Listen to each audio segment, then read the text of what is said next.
This is my legacy. In this week's bonus drop, WNBA superstar Brittney Griner and her wife Cherelle open up about a love story that started with a chocolate milkshake mishap and grew into something unshakable. They get real about the public scrutiny, threats, and counseling after Brittney's 293 days in a Russian prison. From navigating trauma and finding their footing again, to becoming parents and rediscovering joy. Their story is a testament to how love restores what the world tries to break. Let's jump in. Cherelle, you and Brittney have been married for 7 years, but you first met back in college? Yeah. We want to hear about the love story, how it all began. And We met in 2011 in college. We have this, they call it the sub. This is a student union building at Baylor. And I'm really studious at the time. I know I want to be an attorney. I mean, I have a minor and a major, so I really am just like on a really strict schedule. I work 2 jobs in undergrad, and so I don't have time to waste. So my day is pretty much the same every day. And so I go in the student union building right before I go to my English class, and I just wanted to get a chocolate milkshake to kind of hold me over and so I could actually get lunch. I go order a milkshake, and I'm waiting in line like, all the other students.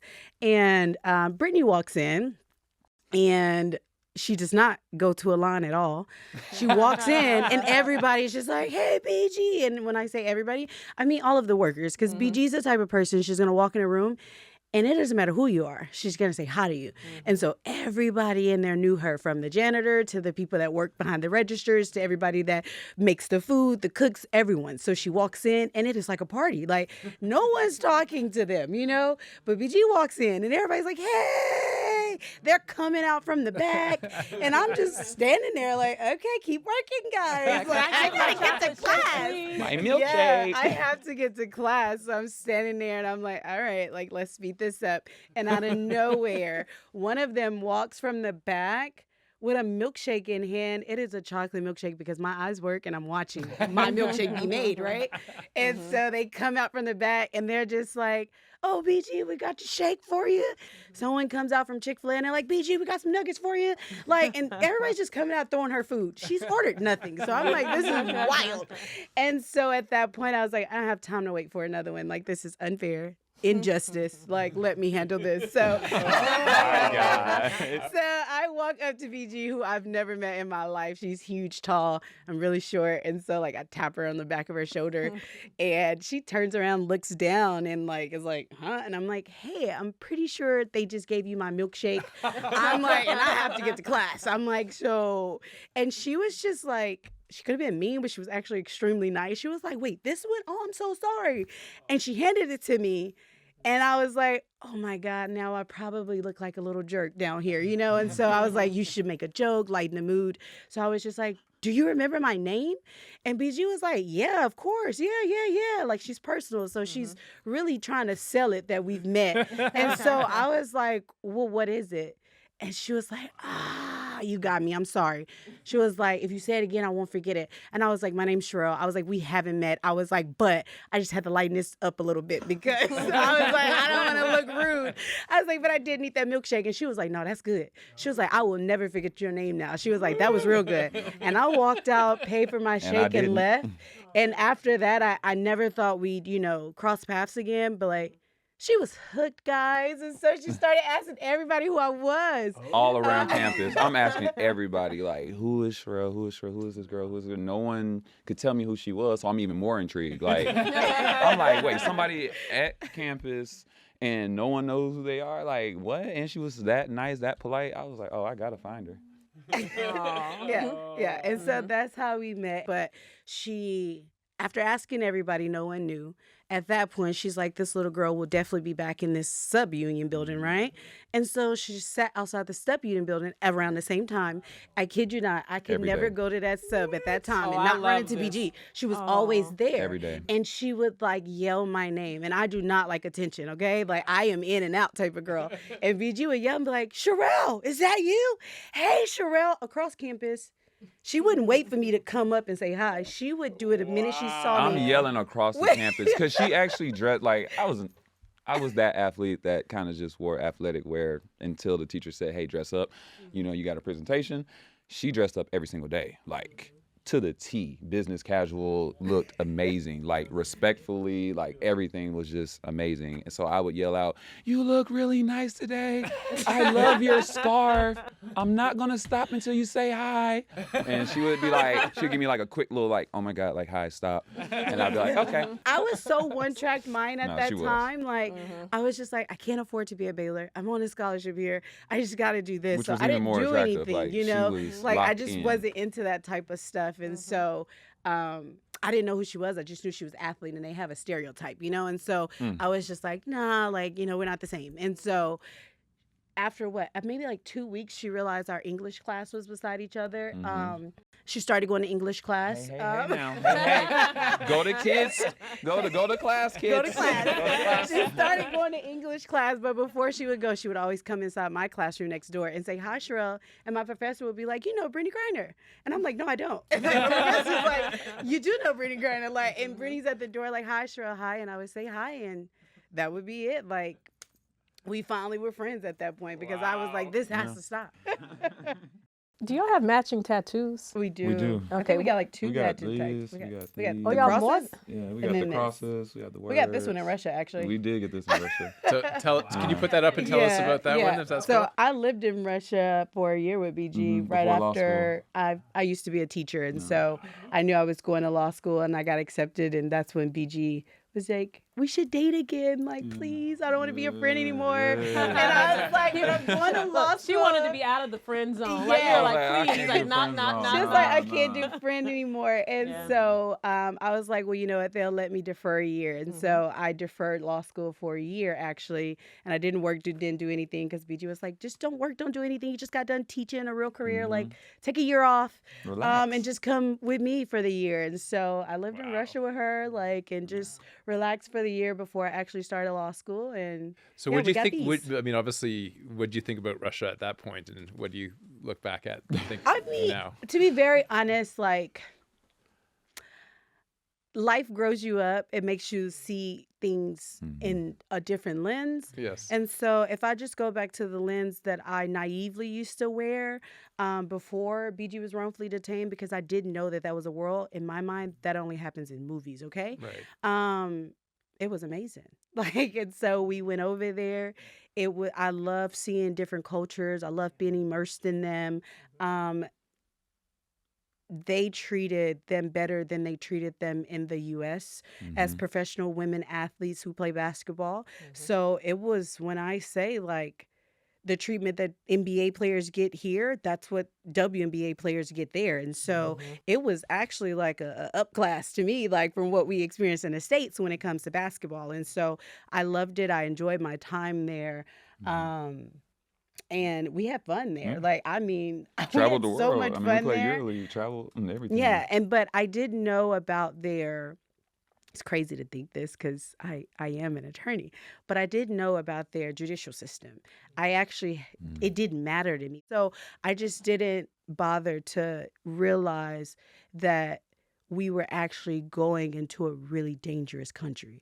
I had no idea. Like, that never crossed my mind. But I'll tell you this, I'll never travel somewhere and not know who runs that country and what I'm dealing with. It's actually places that I think are beautiful that I don't want to go to anymore. And I assume both of you have never been back. No. So just in the way they're asking the question. I don't think they would let us in Just either way. face was like, In case you're not watching, Yeah, my like the face face. says, Yeah, like, no. We haven't left only time I left the country since I came back was the Olympics when we went to France. and you bought a Same. gold medal back. Brought the gold medal Okay, back. yeah. So that was a little different. I was traveling with the Yeah. USA delegation. Exactly. But that's even fascinating. So, Not yeah. left the country since that point. No, there's so many beautiful places right here in the USA. Beautifully said. Beautifully What? said. Yeah, no, we're gonna visit all those places we've never visited here. What do your tattoos say? Oh, go ahead, baby. Read yours first. So mine says, "You see all my light." And you love all my dark. Like, follow, and subscribe to the My Legacy podcast, and most importantly, share this with someone who needs a reminder of their strength today. I don't mean to ask a naive question. It's just kind of my heart just tightened a minute when you said you didn't think everyone would be happy when you came back. Can you help me understand where that came from? Yeah, the trade, not everybody has their own ideas and everybody has their own views, and with a phone and a keyboard, everybody can feel like they're important to voice whatever that statement is, and sometimes they just shouldn't say it because it's just mean and that's all it is. But yeah, there was people that were, upset about it or didn't take the time to learn the whole story, and all they saw was a headline, and then they got their whole idea from a headline, so I had to deal with, those type of people. And to be clear, this is extremely political. Mm-hmm. And so if you are privy and if you're not privy, anything dealing with politics, I realize it comes with a lot of risk management, safety-wise, because people feel strongly about the side that they have. And so we got a crash course in politics when BG was wrongfully detained, because a lot of people feel really strongly about the fact that I don't care it was a medical marijuana. I don't care if she was allowed to have it in the U.S. She knew she shouldn't have it there. And so she should do every single second of the time that they give her. I don't care if it's outrageous number. And they stand on that, and they're hateful about the fact that that was not what God had in his will for her.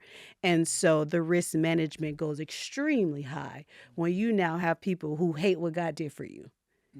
In God's name, by the way, okay? They're going to have a cross in their bio. Don't worry, okay? They did all this in God's image, okay? But yeah, they're extremely vocal about it. And all it takes is one person to actually stand on the hatred inside of their heart.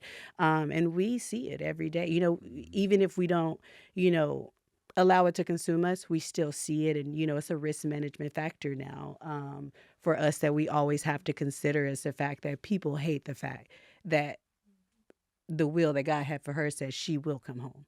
They don't like that. Would you feel safe now? No, not entirely. No, not after everything. The threats, what we've seen and dealt with. No, we know. We're not oblivious to a threat that is out there. But yeah, no, it's just we move differently and we take the right precautions. Are there other things that you all have done other than the Army's program to protect your mental peace and mental health, both of you? Mm-hmm. Counseling. Yeah, counseling. I'm a big advocate for counseling. Even if everything's going great, I think someone should just have somebody to talk to that isn't a part of their everyday life. Just to hear, bounce ideas off, whatever it is. But I definitely have been using a counselor and just talking, and it's not every day now, but if something pops up where I can feel that feeling of things just being weird or off, I shoot her a text, hey, can we talk? And she'll call me and we'll talk, or we'll text, or we'll do whatever it is. So still using my counselor, but yeah. Yeah, I would say that, and then just time away from it all. So it was a lot. Honestly, I kind of still think it's a lot. So I know in 3 or 4 days, it will technically make 3 years. Mm-hmm. But I kid you not, it still feels like I just opened my eyes. Mm-hmm. Like it doesn't feel like 3 years has passed, because I think we're just now getting to a point of stability. We had to move. Like, our address was given every time BG walked in court. And so I'm wondering why things are popping up at the house. I don't feel safe at the house. Like, it's random people knocking on my door, like all of these things. And so we moved. And I just feel like since she's come back, we've probably moved 7 times. Yeah. It's just been so much happening, trying to find, what our new is. And getting that solid ground and the stability of it all. And so we try and obviously do separate counseling and just make sure we're both well as individual persons. But then you got to remember, our relationship took a 10-month, hiatus from each other. And so, trying to make sure we find times in the midst of all the speed and the chaos of life to kind of slow down, stop, and just do nothing with each other. Like, Mm-hmm. can we still sit in silence together? Yeah. Like, can we look each Yeah. other in the eye? Like, you know, and these are things that, you know, we had to prioritize as well, like finding moments to go back and doing that nothing together, because that's what we started at. You know, our Yeah. friendship in college, we started at doing nothing. And I'm like, do we still got that? Like, Yeah. and so that was another huge thing for us, is just the quality time and stepping away from like, oh my God, you were in Russia. I'm so sorry about that. And it's just like, we can't escape it. We can't, you know, that's not healing for us. And so we had to really figure out how to silence all of that. What role does faith play for both of you all? Huge. And I give credit to my wife. You know, I had some people not do faith the right way before, you know, and it made me question. It made me kind of just push it back. But my wife showed me the good side of the church, to be completely honest, and I fell in love with it. And, you know, the whole time I was over there, I fell more into my word. Took me a while to get my Bible. But once I got it, I mean, I was every single day. I was in it, and it honestly got me through a lot of the dark times as well. And then coming back, still staying in it. I mean, the Lord is in our house strong. Yeah. I grew up extremely Southern Baptist, and so I was always told that, you know, when the going gets tough, you could always call friends and you could always do those type of things, of course, but being still and sitting with God is always going to be my first option. And that's what I did. And so everybody was calling and wanted to check and all of the above. But the people that knew me best, they understood the posture that I was about to take. And it was not to be on my phone all day. So I was much more of a, I'm not about to answer these phone calls, but I am about to be on my knees and I'm about to be praying. And so people tell me all the time they pray for us. And so I'm going to just say it in the mic. Thank you. I needed every single last one of them, and I don't take things like that for granted. And God said when two people come together, He's in that room. And so I'm just grateful for everybody that thought to turn to Him and not pick up their phone and gossip about it, because I truly believe that while everybody saw me advocated and things like that, like it was nothing but God that got me in those rooms. It was nothing but God that allowed people to even resonate with my voice, because people, they learned who my wife was because of me, you know, and I understood what I was doing. I understood what We Are BG meant, and I wanted people to put themselves in the we and really connect with her. And the only way that happened was because of God, you know, like empathy and things like that. That doesn't happen without love. And that's a God trait. So I'm grateful. Okay, so you all have a little boy, Bash, who's just over a year old. And Cherelle, I want to ask you to please give us a glimpse into you all's life at home, in Brittney as a parent, that people might be surprised by. Oh, that's such a good one. I think people will be surprised by, honestly, the way BG shows up as a parent. She works her butt off, you know, and so to the point to where, you know, during season, you know, I tell BG, like, I got it. You don't worry about anything in this house. Like, I got this. You take all your time and energy and, you know, like, put it into what we both know one day has to stop, you know, like we all will age, you know, and we're all going to age out if we're doing some type of physical activity, you know, sport as our job. And so I'm like, focus on that. BG's like, okay, great, you know? No. Y'all, BG still comes home literally after games, after practice, and we'll go in there and be like, you stay. Like, Bash crying in the middle of the night, and I'm getting up droopy-eyed, and BG's like, no. Like, We'll get up, we'll go in there, tend to Bash at night so I get some rest. Like, and I'm just, you know, I'm amazed by things like that, because I'm like, you don't have to do that. I've said you didn't have to do that, you know. But her ability to like understand that, like, okay, like I'm in here crumbling because a baby is a lot. Like she finds the time to like notice it, like, and she fills in like whenever she is home. Like, you just got off a 2-week road trip. come home and rest is what I'm wanting her to do. But instead she comes home and she's right into it.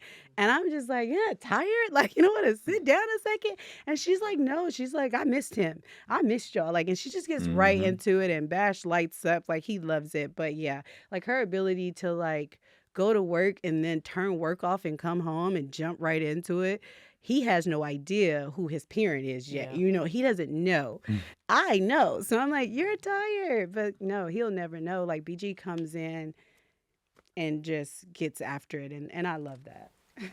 Well, let's give you your roses because we have to acknowledge that you were named one of Marie Claire's Power Moms. Yes. That's pretty Yes. spectacular. It was definitely a honor that it meant the absolute world to me. So I love Bash, and I don't take motherhood lightly at all. So I don't think you yeah. take a lot of things lightly. I don't. Yeah. so Brittney, what about Cherelle as a mom? Do you admire the most? Well, let me start with before even conceiving, the amount of preparation Rel took. I'm sorry, I call her Rel, but the amount that Rel took going into it, I'm talking about like way before even thinking about doing it. She's like, okay, I have to start working out way more now. I got to stop eating this with you because I'll sit up and eat junk food. She's like, I can't do this with you anymore. And she did all this stuff and, you know, gave us this healthy, beautiful baby boy. And watching her through birth and how strong she was and just getting through all that, like, I was blown away, for one. Let's just start there. Your eyes are still big. What? Still big. And then just the everyday, like the day-to-day, how she said that, you know, in the season she'll just take on this role of everything Bash, and that's a lot. Like that, I mean, anybody that has kids, it's a lot. It's a full-time job on top of starting her own law firm, just restudying for the bar again. I mean, she's doing all this and taking care of a 1-year-old. I'm blown away. And taking care of me too still. Like, I mean, This is my first child, giving guys. super mom. Yeah, no, I'm just blown away at just how she is. And he lights up. He lights up with me. Nah, that boy lights up bright with her, and I just love it. We're taking a short break over the holidays, but we're not leaving you empty-handed. Every Tuesday, we're sharing some of the best moments from 2025 to help set you up for a great new year. We'll be back with all new episodes on January 13th. Make sure you subscribe so you don't miss a single one.